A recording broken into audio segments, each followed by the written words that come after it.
Hello welcome to शिक्षा, स्वागत है आपका ई शिक्षा के अंदर। और आज हम बात करने वाले हैं अबाउट टॉर्सेलीज लॉ। क्या होता है टॉर्सेली लॉ?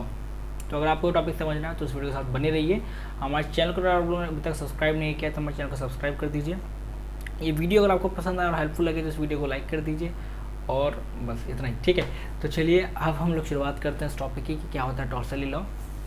तो basically Torricelli law one of the application है बर्नौलीज थ्योरम की। बर्नौलीज थ्योरम हम ऑलरेडी डिस्कस कर चुके हैं, बेसिक आइडिया उसका कि क्या होती है बर्नौली थ्योरम। अगर आप लोगों ने अभी तक नहीं देखा तो आप इस आई बटन पर क्लिक करके उस को देख सकते हो। अगर आपको आता है तो आप इस वीडियो के साथ कंटिन्यू कर सकते हो। तो ये उसी की एक एप्लीकेशन है बर्नौलीज थ्योरम की, टॉर्सेली लॉ। बेसिकली टॉर्सेली लॉ की मदद से हम लोग स्पीड ऑफ एफ्लक्स को कैलकुलेट करते हैं, ठीक है। स्पीड ऑफ एफ्लक्स, फ्लक्स का मतलब क्या होता है, जब कभी हम एक बीकर लेते हैं, ठीक है, हमने सपोज एक बीकर लिया, उसको पूरा फुल फिल कर दिया जैसे हम इस डायग्राम में दिख भी रहे हैं, और नीचे सपोज हमने एक छोटा सा होल कर दिया, ठीक, छेद कर दिया। अब क्या होगा, उस होल में से लिक्विड बाहर की तरफ आउटफ्लो करना शुरू कर देगा, ठीक है। इसी को हम एफ्लक्स बोलते हैं, ठीक है। आउटफ्लो ऑफ लिक्विड, लिक्विड का बाहर की तरफ बहना, उसी को हम एफ्लक्स बोल रहे हैं। अब ये जिस स्पीड से बाहर की तरफ निकलेगा उसी को हम लोग स्पीड ऑफ एफ्लक्स बोलते हैं, और टॉर्सेली लॉ की मदद से हम लोग स्पीड ऑफ एफ्लक्स को ही कैलकुलेट करते हैं। अब टॉर्सेली जो है वो एक साइंटिस्ट थे, उन्होंने चीज़ ऑब्जर्व की कि ये जो स्पीड ऑफ एफ्लक्स है इसका जो फॉर्मूला आ रहा है वो बहुत ज़्यादा आइडेंटिकल है फ्रीली फॉलिंग बॉडी के। अब फ्रीली फॉलिंग बॉडी का फॉर्मूला क्या होता है, फ्रीली फॉलिंग बॉडी की वेलोसिटी का फॉर्मूला क्या होता है, ये चीज़ हम ऑलरेडी क्लास 9 क्लास 11 में देख चुके हैं।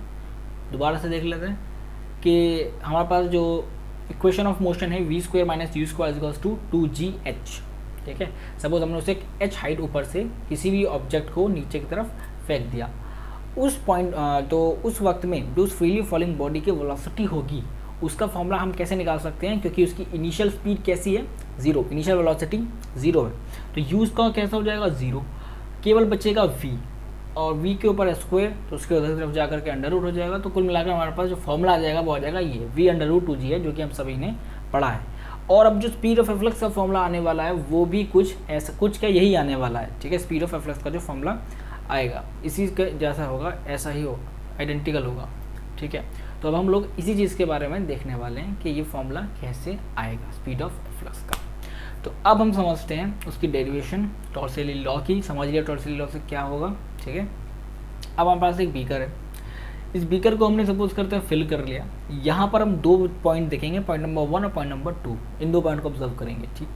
यहाँ पर सपोज करते हैं ये जो होल हमने किया है इसका एरिया है A1, ठीक। और यहाँ पर जो हमने सपोज ये वाला जो पोर्शन है इसका एरिया है A2, ठीक है। यहाँ पर जो प्रेशर अप्लाई होगा, इस होल पर एक प्रेशर अप्लाई होगा, क्योंकि एटमॉस्फेरिक कांटेक्ट में है तो एटमॉस्फेयर पर एक प्रेशर अप्लाई करेगा। वो प्रेशर हमने लिख दिया PA, ठीक है, उसको हमने उससे रिप्रेजेंट कर दिया एटमॉस्फेरिक प्रेशर। और सपोज करते हैं यहाँ पर जो प्रेशर होगा उसको हमने मान लिया P, ठीक, क्योंकि हमने यहाँ पर इसको थोड़ा सा ऊपर से कवर किया हुआ है, ठीक है। हाँ, यहीं पर थे बिल्कुल, हाँ, ठीक है। हमने मान लिया कि जो बीकर है उसकी जो हाइट है वो है y2, ठीक है। इस पूरे बीकर की हाइट कितनी है, y2।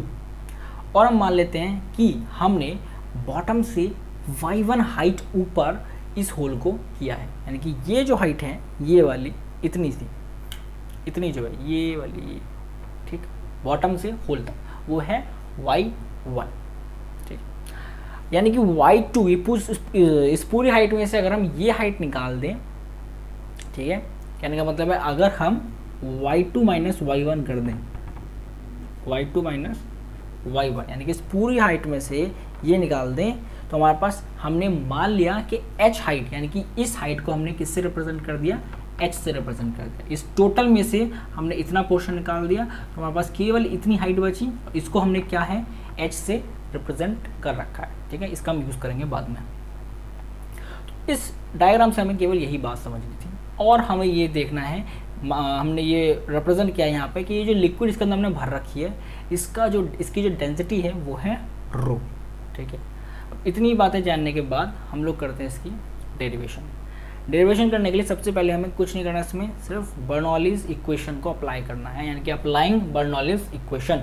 बर्नौली इक्वेशन क्या बोलती है, बर्नौली थ्योरम क्या बोलती है कि कोई भी लिक्विड जो कि एक स्टेडी फ्लो कर रही है, उसकी जो 3 एनर्जी होती हैं, प्रेशर एनर्जी, पोटेंशियल एनर्जी और काइनेटिक एनर्जी, वो कांस्टेंट रहती हैं। तो हम लोग यहाँ पे इस पॉइंट पर और इस पॉइंट पर यही चीज़ को अप्लाई करके हम लोग डिराइव करने वाले हैं कि यहाँ पर जो उसकी एनर्जी होगी और यहाँ पर जो उसकी एनर्जी होगी वो कांस्टेंट होगी। ठीक है, तो हमने क्या किया, पी ए ये वाला, ठीक है, pressure energy plus half rho V1 square, यानी कि kinetic energy per unit volume, यहाँ पे ये कैसे हो जाएगी, हाफ रो V1 का स्क्वायर। क्योंकि यहाँ पर ये बताना भूल गया मैं, सॉरी, कि सपोज करते हैं यहाँ पर जो लिक्विड बाहर निकल रही है, इसकी जो वेलोसिटी है वो है V1, ये हमें कैलकुलेट करनी है। V1 यही है स्पीड ऑफ फ्लक्स, और यहाँ पर जो वेलोसिटी है वो है V2। जैसे जैसे लिक्विड बाहर की तरफ निकलेगा, ऊपर से लिक्विड नीचे की तरफ आने लगेगा। ठीक है, ये लिक्विड जैसे जैसे बाहर निकलेगा ये लिक्विड नीचे आने लगेगा, तो इसके नीचे आने की जो वेलोसिटी है उसी को हम लोग V2 से रिप्रेजेंट कर रहे हैं। यहाँ पर जो क्या बोलते हैं, इसकी काइनेटिक एनर्जी है वो है हाफ रो V1 स्क्वायर।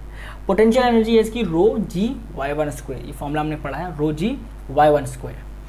यहाँ पर अब हम लोग आ जाते हैं, ठीक है, इज इक्वल्स टू, इस पॉइंट पर हम लोग ये लगाएंगे P, यहाँ पर ये pressure energy plus half rho V2 का स्क्वायर, ठीक, प्लस रो जी Y2।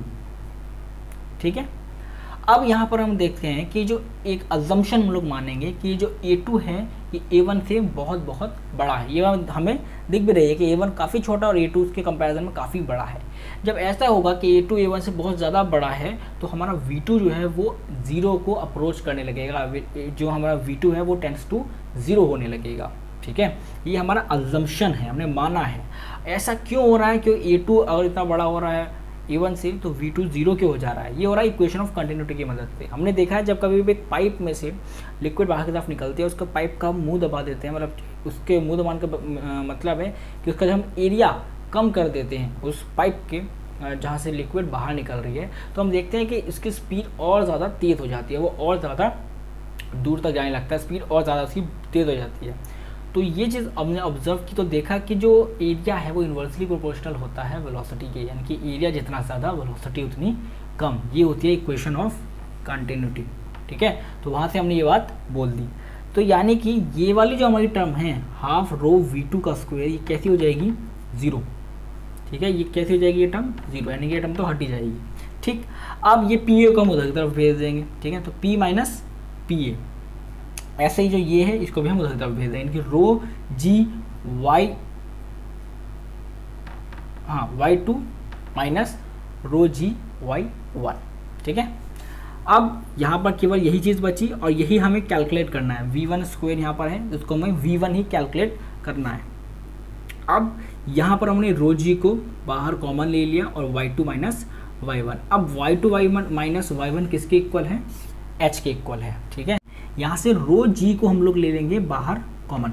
ठीक है, और बचेगा हमारे पास Y2 माइनस Y1, और Y2 माइनस Y1 हमारा H के इक्वल हम लोगों ने पहले से ही मान लिया है। Y2 माइनस Y1 किसके इक्वल है, H के इक्वल। ठीक, तो यहाँ पर हमारे पास क्या होगा, रो V1 का स्क्वायर इज इक्वल्स टू, ये जो 2 है ये हम उधर की तरफ भेज देंगे, तो 2P माइनस PA प्लस 2 रो जी H, Y2 minus Y1 H।